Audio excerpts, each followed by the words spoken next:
Olá, meu nome é Samara Toledo, eu trabalho na Fundação Wikimedia. Eu não falo muito bem português, mas eu vou tentar fazer essa apresentação em português.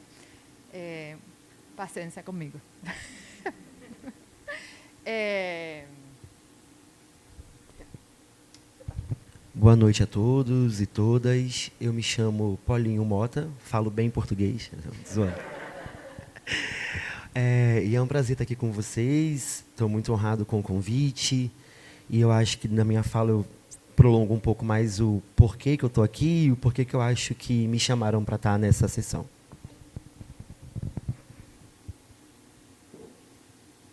então, hoje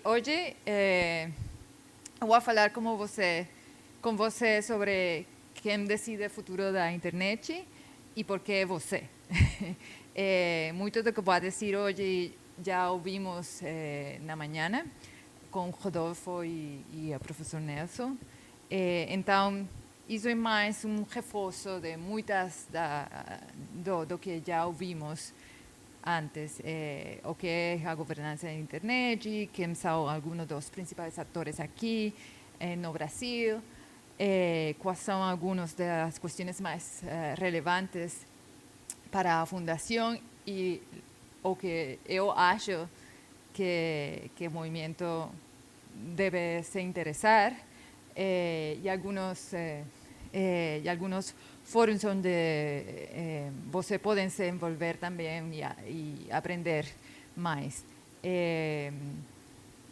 Para começar, o mais básico, que é a governança da internet, e pode parecer um bicho de 7 cabeças, mas é mais simples de o que se vê. Não, sim.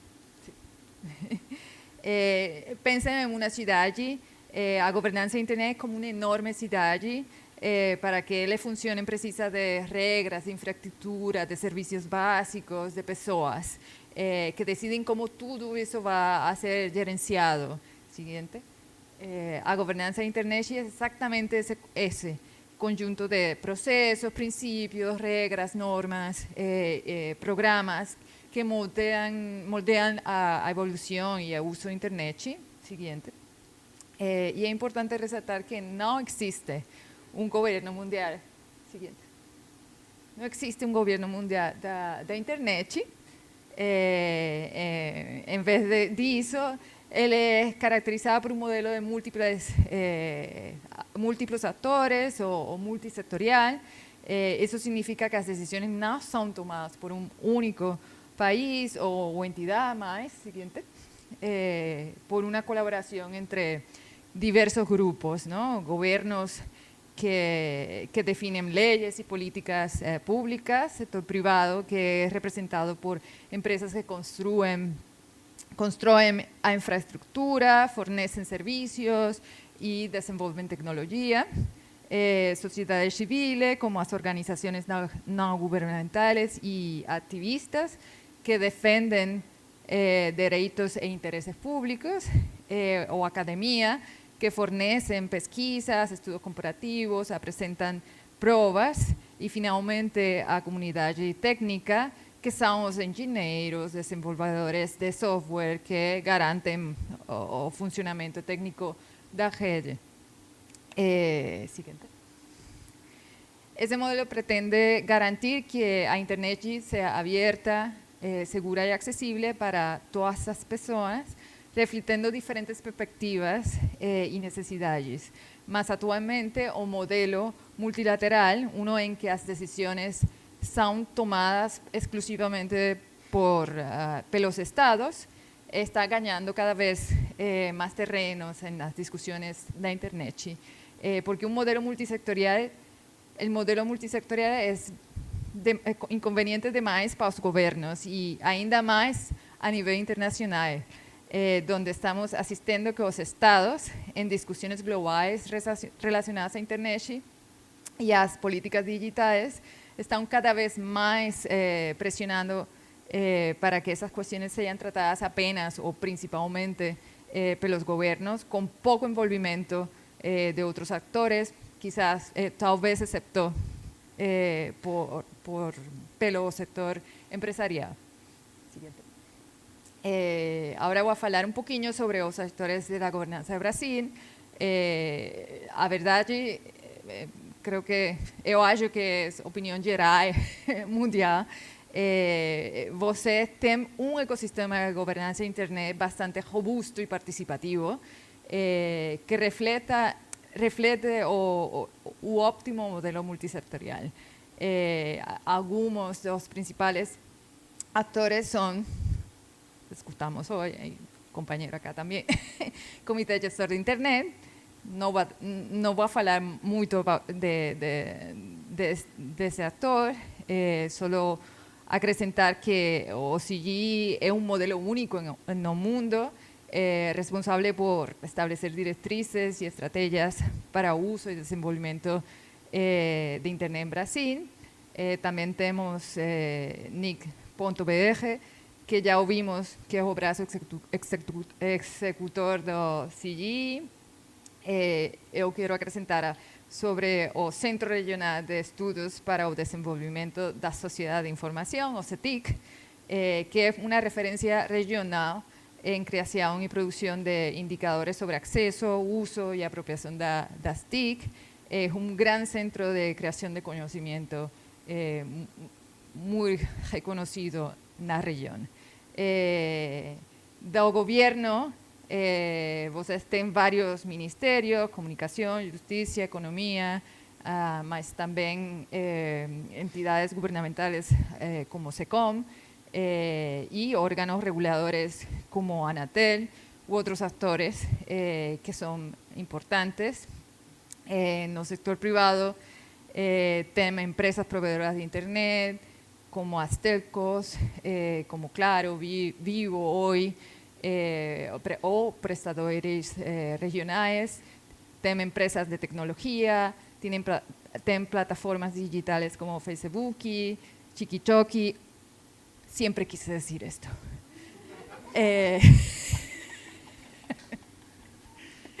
Mercado Libre y asociaciones comerciales como Abranet o Abranich.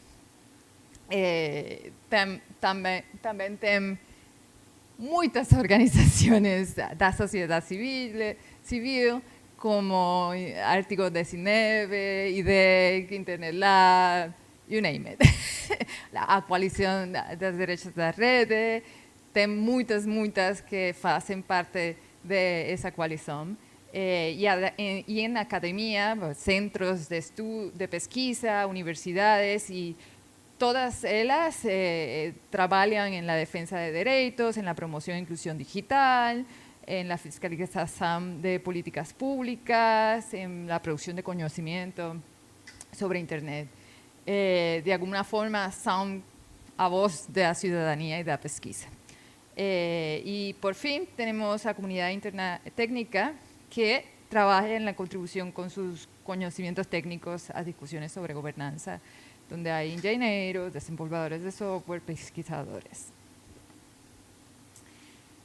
Tendo esclarecido mais ou menos alguns atores principais no Brasil, agora vamos examinar as questões de políticas digitais relacionadas à internet, que se conectam mais com o trabalho do movimento e que, em minha opinião, você poderia desenvolver mais. Algumas questões que deveriam ser de maior interesse são aquelas que garantem um ambiente favorável em espanhol, ao conhecimento livre, ao acesso à informação, a preservação, sobretudo, do modelo Wikimedia. Por exemplo, acesso à inclusão digital, que deve ser interesse, porque quantas mais pessoas têm acesso à internet, mais pessoas podem acessar a Wikipedia e mais pessoas podem contribuir para ela. Liberdade de expressão e informação é es otro tópico, porque Wikipedia prospera cuando a libertad de expresión y a capacidad de las personas de accesar información sin restricciones es garantido. Aquí vale a un esclarecimiento sobre la censura en Internet, o sea, bloqueos o remociones arbitrarias de contenido. Ese perjudica a propia misión del conocimiento libre y a reglamentos que de alguna forma proponen eso deben ser combatidos, ¿no? Sobre la desinformación, ya vimos na mañana cómo prejudica a confianza das personas, impacta na construção de informação de qualidade, mas muitas respostas regulatórias geralmente se tornam uma faca de dois gumes ou que pode ter impactos muito negativos para o modelo Wikimedia, um modelo de governança de conteúdo descentralizado e comunitário. Portanto, é importante se envolver en la discusión para que las personas conozcan o modelo o aprecien y o defendan y protejan.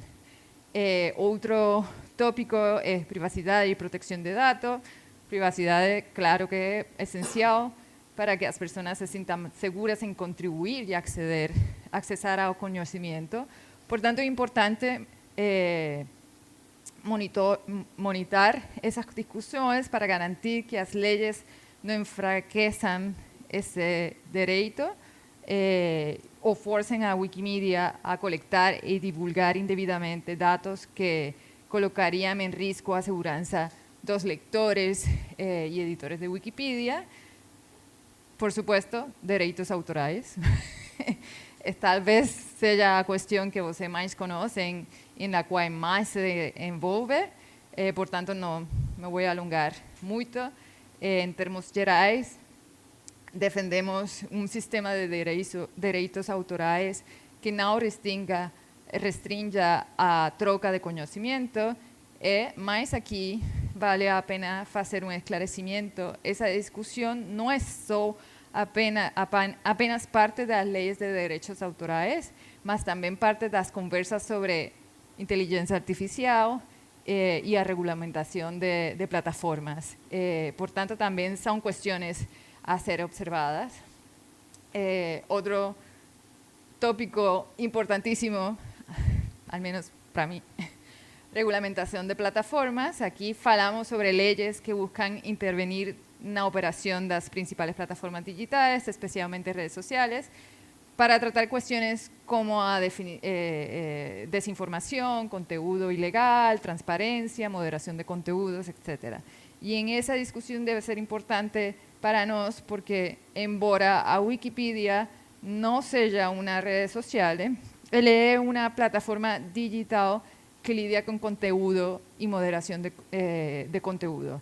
La idea aquí es advogar que esas regulamentaciones no fragmenten a Internet, o sea, que las reglas no creen islas o jardines fechados de contenido o exijan adaptaciones complejas que dificulten la colaboración comunitaria. En segundo lugar, debemos exigir que les protejan la moderación comunitaria, una regulamentación que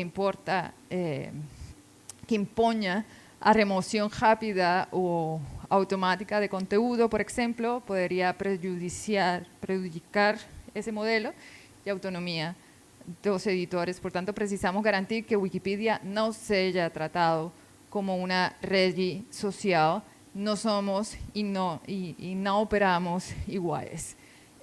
Por fin, a cuestión de la seguridad infantil en Internet, que también es importante en Brasil.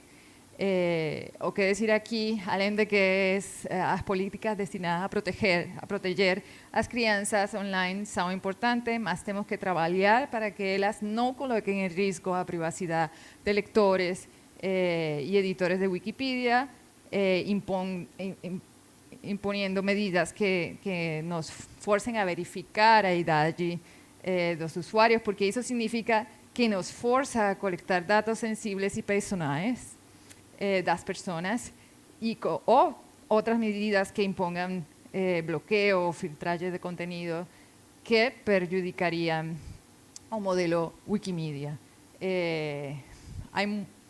Tem muitos outros tópicos, mas não me vou estender mais. Por fim, gostaria de falar sobre alguns fóruns onde muitas destas discussões acontecem e onde você pode se envolver, mas Rodolfo já falou sobre elas hoje de manhã.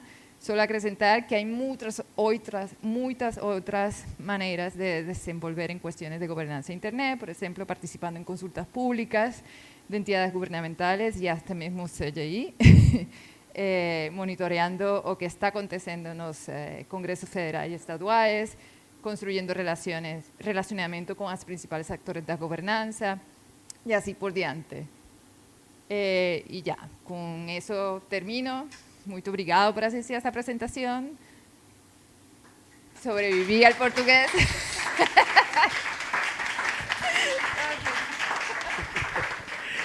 Obrigado. Parabéns, é difícil a beça apresentar coisa em outro idioma. Eu sempre sofro quando eu tenho que fazer isso em espanhol. É um prazer estar aqui. Eu não posso deixar de falar que a minha inserção no Wikimundo se deu por causa da Diana, que está ali. Eu faço parte da Coalizão Direitos na Rede, inclusive sou um dos conselheiros da coalizão. E a Wikimedia, na verdade, o Wiki Movimento Brasil já era uma das organizações filiadas e, na minha visão, uma organização muito nerdola. E eu olhava assim e via um perfil muito típico, sabe, de quem era da Wiki Movimento Brasil. E eu sempre pensei assim, não tem como eu estabelecer nenhum tipo de diálogo com essa organização, com as pessoas que parecem dali. Até que veio a Diana uma vez para o encontro. E aí eu olhei e falei, mas ela é da Wiki Movimento Brasil? Não é possível. Daí a gente fez amizade e, a partir dali, a gente começou a desenvolver alguns projetos juntos, a partir da organização que eu trabalho e atuo, que se chama Data Lab, que é uma organização da sociedade civil, sem fins lucrativos, que nasceu na favela da Maré, em 2018, e a gente trabalha muito para gerar dados de forma cidadã, que é um tipo de método, de metodologia, mas a gente trabalha muito também com a pauta de direitos digitais. E aí, além disso, hoje em dia eu também integro a Câmara de Democratização e Acesso à Internet do CGI. E eu contei um pouco dessa história porque todo mundo, eu pensei muito na audiência que eu ia ter aqui hoje, né? Vocês são uma audiência muito qualificada. De alguma forma, cada um de vocês aqui manda na internet já. Em algum nível, algum dia da trajetória de vocês dentro da Wikimedia, alguns de vocês já decidiram se aquele artigo ia continuar online ou não, se aquela informação ela era pertinente ou não, se aquela pessoa existia, se o gênero dela era de fato aquele. Então, vocês já mandam na internet, dentro desse microcosmo que você ocupa enquanto pessoa. Então, é a primeira vez, eu acho, que eu estou tendo a oportunidade de falar para uma audiência onde todos podem, de alguma forma, contribuir para o bem ou para o mal da internet.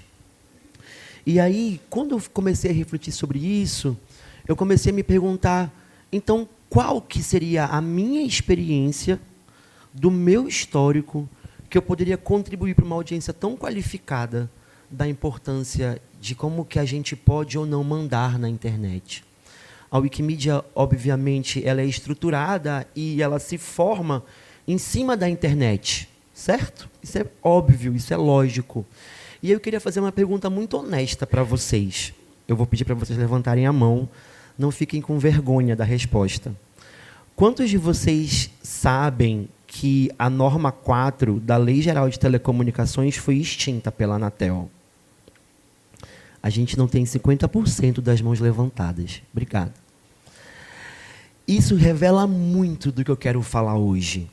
A norma 4 da Lei Geral de Telecomunicações, ela fala que tem uma diferença do serviço que passa no cabo, no Wi-Fi, na estrutura da internet. A gente tem um serviço, que é o serviço de telecomunicação, que é onde, de fato, a Anatel tem ali uma obrigação de regular, de dizer qual que é o dispositivo que vai disparar o sinal e qual é o outro dispositivo que vai receber. Isso é o serviço de telecomunicação. E aí, aqui também, nessa mesma estrutura, eu tenho um outro serviço, que é o serviço de valor adicional. Esse serviço de valor adicional é, por exemplo, essa estrutura do PPT, da web, da informação, da aplicação. A norma 4 dizia que isso é diferente. E não é diferente? É muito diferente. Aí a Anatel chegou sozinha e disse assim, essa norma não existe mais. Acabou-se. Porque a partir de agosto do ano que vem, essas duas coisas passarão a ser uma só. Isso muda fundamentalmente a internet. Enquanto uma norma como essa é extinta de forma autocrática pela agência de telecomunicação, vocês que mandam na internet não sabiam que ela tinha sido extinta. Isso não é culpa de vocês. A gente não pode dizer que vocês não sabiam disso porque vocês são irresponsáveis ou porque vocês não estão atentos às notícias. Isso é feito para ninguém saber que isso aconteceu. Isso é feito para que isso ocorra de forma proposital, para que nenhum de nós aqui, a gente pudesse ter ciência que tem, olha, 2 tipos diferentes de serviço passando, e que tinha uma norma da Lei Geral de Telecomunicação que dizia isso, e agora o absurdo que a Agência Nacional de Telecomunicação autocraticamente legislar para cima, porque é uma agência decidindo sobre o ministério ao qual ela é veiculada.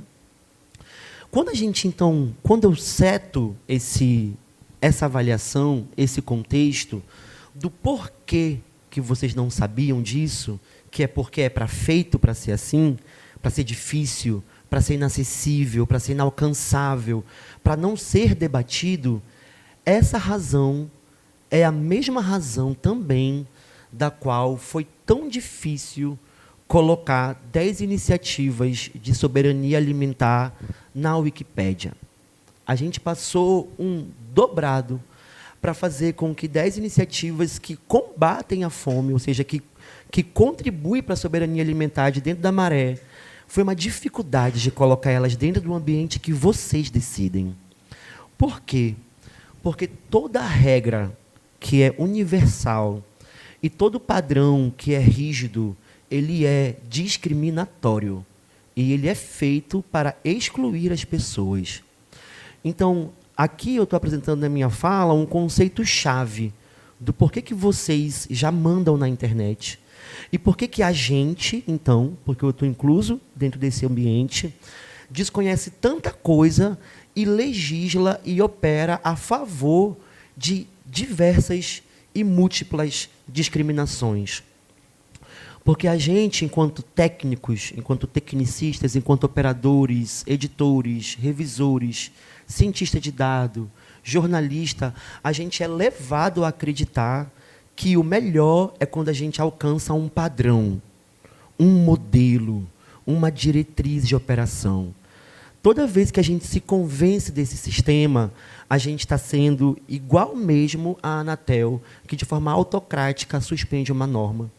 Toda vez que a gente não conhece um caso, um artigo, e decide que aquilo não tem referência o suficiente para ser verdade, sem conhecer profundamente aquilo, a gente está agindo em prol da discriminação. E aí, eu vou chegar agora no meu último ponto de fala, que muito me impressiona o como que entre nós, debatedores e construtores de uma internet pseudo-democrática, a gente está tão abalado e sem saber o que fazer agora que o Trump voltou para o poder. A gente está assim, meu Deus, e o mundo vai acabar, e o nazismo agora está de volta, e o mundo acabou. Todas as vezes que chove forte, o meu mundo acaba. Todas as vezes que tem uma operação na favela, o meu mundo acaba. O meu mundo já acabou diversas vezes. E o mundo de muitos que estão aqui também já acabou diversas vezes. Só que a gente nunca teve a oportunidade de parar, de construir o mundo que a gente acredita. Todos os dias, quando a gente passa por uma devastação, um alagamento, uma morte inapropriada, a gente respira fundo, olha para o outro e diz, bora, e a gente segue.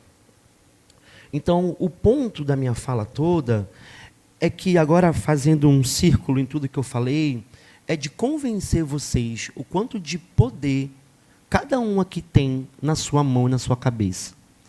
E o quanto que todas as vezes que a gente opera dentro de uma lógica, dentro de um sistema que é rígido, que é universalizante, que é padronizador, a gente está encerrando com um mundo de alguém. E que, portanto, a gente precisa operar e entender outras lógicas.